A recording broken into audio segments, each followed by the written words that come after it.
आज की वीडियो में मैं आपको बताने जा रहा हूँ साधना के सफल होने के वो 8 संकेत जिनसे आप ये जान सकते हैं कि आपके द्वारा की गई साधना या मंत्र सफल हुआ है। चंद्रग्रहण गया है अभी और चंद्रग्रहण पर बहुत सारे बच्चों ने साधना की है, बहुत सारे बच्चों ने मंत्र सिद्ध किया है। कई बच्चों का बार बार लाइव में ये प्रश्न आया कि गुरुजी हम कैसे जान सकते हैं कि हमारी साधना सफल हुई है, कृपया हमें बताइए कि हमारी साधना सफल हुई है कि नहीं। तो आज 8 ऐसे संकेत मैं आपको बताऊंगा जिनसे आप स्वयं ये जान सकते हैं कि आपकी साधना सफल हुई है या फिर नहीं हुई है। अभी 12 तारीख को दीपावली है, 12 नवंबर 2023 को, और दीपावली पर बहुत सारे बच्चे साधना करेंगे, मंत्र सिद्ध करेंगे, हनुमान चालीसा को सिद्ध करेंगे, काली चालीसा को सिद्ध करेंगे। तो उस समय पर भी ये 8 संकेत आपकी मदद करेंगे जानने में कि आपकी साधना सफल हुई है फिर नहीं हुई है। एक बात और बता दूं, इससे पहले पिछली वाली वीडियो आप देखिए, उसमें मैंने आपको बताया है साधना से पहले आपको किन किन देवताओं का, 3 देवताओं का मंत्र जप करना चाहिए और वो देवता कौन है। ठीक है, वो वीडियो आप जरूर देखिए। पहला जो देवता है वो गणेश भगवान है। पहला मंत्र ओम गंगणपते नमः मंत्र जप जरूर कीजिए, एक माला। दूसरी ओम नमः शिवाय की माला। तीसरी ओम गुरुवे नमः की माला। उसके बाद जो भी मंत्र आप सिद्ध करना चाहते हैं उस मंत्र को जप कीजिए, चाहे 11 माला, 21 माला, कितना भी आप करना चाहते हैं।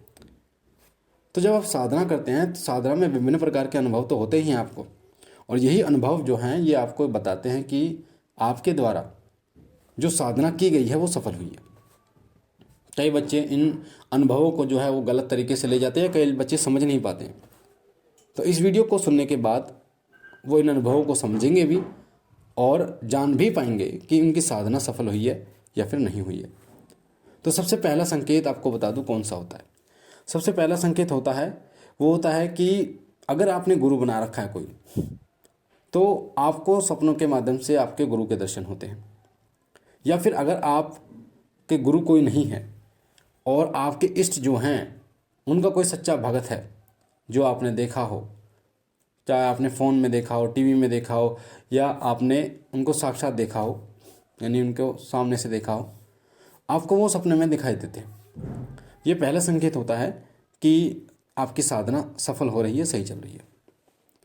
जो भगत होता है वो अगर आपको सपने में दिख रहा है, क्योंकि उस भगत के पास देवता की सच्ची शक्ति है जिसकी आप पूजा कर रहे हैं, तो उसके दर्शन होना आपकी जो साधना है उसको सफलता की पहली निशानी होती है। दूसरा संकेत होता है आपके इष्ट के दर्शन आपको हो जाए। आपके घर में जो मूर्ति तस्वीर है वो आपको दिखने लगे, या आपके आस पड़ोस कोई मंदिर है उसकी मूर्ति या मंदिर दिखने लगे, या आपके इष्ट देव का कोई सिद्धपीठ दरबार है वो दिखने लगे। जैसे माँ काल का मंदिर दिल्ली में है, काले घाट माँ तारा का दरबार है, छिन्नमस्तिका का दरबार है, माता का अलग अलग दरबार, या गुरु गोरखनाथ जी महाराज का गोरख टीला है, गोगा जहारवीर का बागड़ है। तो आपको आपके इष्ट के दर्शन या उनकी मूर्ति या तस्वीर ऐसी इस प्रकार से हो तो भी आपकी साधना सफल हो रही है। तीसरा संकेत होता है कि जब भी आप साधना करते हैं और जब साधना में कोई ऊर्जा निर्मित होती है, यानी आपके मंत्र जाप के द्वारा ऊर्जा उत्पन्न होती है, उस ऊर्जा के सबसे पहले टच में जो आते हैं, सब स्पर्श में जो आते हैं, उसके पहले टच में जो आते हैं वो आपके पितर आते हैं। तो आपको आपके पितरों के दर्शन होने शुरू हो जाते हैं। आपके अगर पापा इस दुनिया में नहीं है, दादा नहीं है इस दुनिया में, तो वो आपको दिखने शुरू हो जाते हैं। वो आपको पहले की तरह दिखने शुरू हो जाते हैं, आपको खिला रहे हैं, पिला रहे हैं, या फिर आपसे कुछ मांग रहे हैं, या फिर आपके साथ खेल रहे हैं, हंस रहे हैं। इस तरीके के जो जैसे वो पहले थे, जिंदे थे इसी तरीके से दिखाई देते हैं। चौथा संकेत होता है आपके घर के कुलदेवी और कुलदेवता के संकेत आपको दिखने शुरू हो जाते हैं, उनके दर्शन आपको होने शुरू हो जाते हैं। जो आपके घर के कुलदेवी और कुलदेवता हैं वो सपने में आपको दिखाई देने शुरू हो जाते हैं, और उनका मंदिर या फिर उनकी कोई तस्वीर या उनका सिद्धपीठ स्थान आपको दिखना शुरू हो जाता है। ये चौथा संकेत होता है, क्योंकि आपकी ऊर्जा के द्वारा, जो मंत्र जप की ऊर्जा होती है उससे द्वारा सबसे पहले टच में पितर आते हैं, फिर कुलदेवी और कुलदेवता आते हैं। ठीक है, तो ये चौथा संकेत। पांचवा संकेत होता है कि आपको अगर डरावने सपने दिखाई देते हैं आपको साधना के दौरान, और विशेष रूप से जब कोई आप तामसिक साधना करते हैं, उग्र साधना करते हैं, तामसिक नहीं, उग्र साधनाएं, उग्र देवताओं की साधनाएं, या उग्र तस्वीर या मूर्ति का पूजन आप करते हैं, तब आपके साथ ऐसा होता है कि भय का अनुभव होता है, डरावने सपने दिखाई देते हैं, कोई आपको मार रहा हो या फिर शमशान आपको दिखाई देता है। ये पांचवा अनुभव होता है, पांचवा संकेत आपको बताता है। छठा संकेत होता है कि आप पूजा के दौरान, साधना के दौरान, जैसे आप भोग दे रहे हैं या पूजा जल कर रहे हैं, तो आप किसी सामग्री को भूल जाते हैं। ये संकेत उस टाइम पे भी मिला था, आपको याद होगा, जब भगवान विष्णु ने भगवान शिव की पूजा करी थी 100 कमलों के द्वारा। 100 थे या पता नहीं 1000 थे, ऐसे थे उन कमलों के द्वारा। तो एक कमल जो है वो कम कर दिया था बाबा भोलेनाथ ने परीक्षा के लिए। तो भगवान विष्णु ने अपना नेत्र चढ़ाया था भगवान शिव को, क्योंकि उनको कमल नयन भी कहते हैं।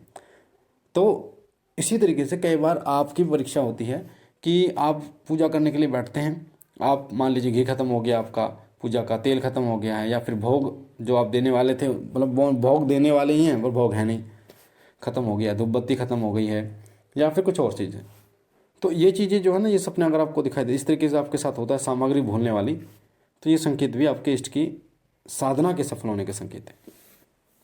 7वां संकेत होता है कि आपके कमर के पिछले भाग में नीचे की तरफ हल्का हल्का सा आपको ऐसा लगता है जैसे कोई रेंग रहा हो, चींटी सांप चल रहा हो, या दर्द हो रहा हो, हल्का हल्का मीठा मीठा दर्द हो रहा हो, और वो दर्द नीचे से ऊपर की तरफ बढ़ रहा हो। तो ये जो संकेत है, क्योंकि जब ऊर्जा निर्मित होती है आपकी ऊर्जा या मंत्र जप के द्वारा, तो वो ऊर्जा जो है वो इकट्ठी होती है मूलाधार चक्र में। शुरुआत में मूलाधार चक्र में इकट्ठी होती है, ठीक है। जब मूलाधार चक्र में वो ऊर्जा इकट्ठी होती है, उसके बाद आपके चक्रों में जो है, जो नीचे वाला मूलाधार चक्र है, उसमें हलचल होनी शुरू होती है आपको। तो ये जो संकेत है 7वां संकेत है, क्योंकि ऊर्जा को इकट्ठे होने के लिए एक जगह चाहिए होती है। और 8वां जो संकेत होता है, लास्ट जो संकेत है, वो है कि माथे पर आपको खिंचाव महसूस होता है। अगर आपके माथे पर आपको ऐसा लगे कि कुछ खिंचाव, कुछ चींटी की तरह चल रही है, तो इसका मतलब आपकी साधना सफल हो रही है।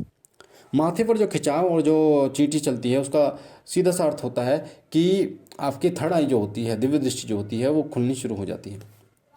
ऐसा नहीं कह रहा मैं पूर्ण रूप से खुल जाती है, पर हाँ, उसका दरवाज़ा जो है लॉक होना शुरू हो जाता है, अनलॉक होना शुरू हो जाता है, जिससे आपको पता चलता है कि कहीं ना कहीं कोई दैवीय ऊर्जा आपके आसपास है।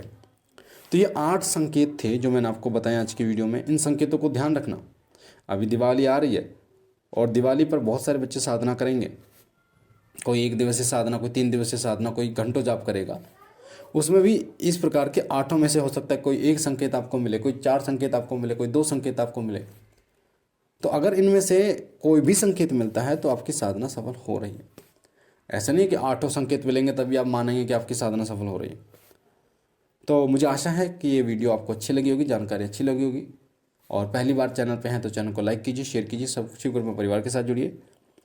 दोपहर को रोज़ डेली मैं 2 बजे लाइव आता हूँ। आप अपने प्रश्न पूछ सकते हैं, घर परिवार के बारे में पूछा ले सकते हैं। इसमें आपका कोई पैसा नहीं लगता। बाकी बाबा भोलेनाथ आप पर कृपा करें, आपके घर परिवार